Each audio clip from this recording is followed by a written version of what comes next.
Hi, I'm Greg Sawyer. I'm the chair of bioengineering at Moffitt Cancer Center, and I'm here today at SITC with Professor Jaeger. We're at National Harbor in Washington, D.C., and it's the 2025 annual meeting. So welcome to SITC, Dr. Jaeger. Thanks, Dr. Sawyer. And tell me a little bit about the presentations that you're doing here with your group and all of your clinician colleagues and what's happening at the meeting. Yeah, so I have a couple of my trainees here with me at SITC. Graduate student Chris Polera, who's presenting some work in lung cancer, trying to identify treatment-induced antigens for immunotherapy. And then Andrew Dionarine is a postdoc in my group who's presenting also in the context of lung cancer, but exploring a different type of target for immunotherapy. Both of them have some really exciting work we're hoping to publish soon, and really looking forward to getting good feedback here at SITC.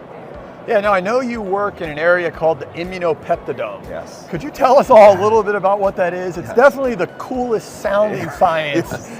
Yes, it's a great term. So the Immunopeptidome is effectively the collection of peptides that are displayed on the surface of cancer cells. And that collection of peptides is surveilled by T cells of the immune system so that the immune system can distinguish self from non-self. And hopefully we can identify non-self peptides that are presented by cancer cells to drive antigen-specific immunity and ultimately therapeutic responses. And as I understand some of the work you're presenting here this week, you're working on both MHC class 1 and MHC class 2. Can you explain to us a little bit about why that's important in the context of cancer? Yeah, so MHC-I and MHC-II present a different type of peptide to the immune system, and those peptides are also recognized by a different type of T cell. So I mentioned that Chris Polera, a grad student in my lab, he's presenting his work focused on discovering MHC-I peptides, which are short peptides recognized by CD8 T cells of the immune system.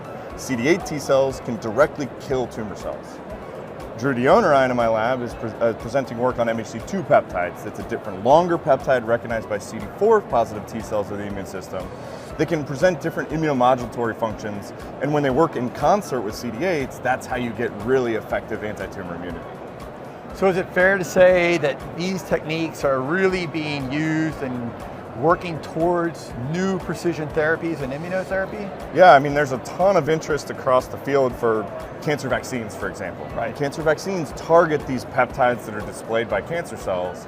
And so what we're hoping to do is really have a better understanding of how MHC-I peptides and MHC-II peptides are produced, presented, and recognized by T cells so that we can design more effective, more precise, and ultimately more effective immunotherapies.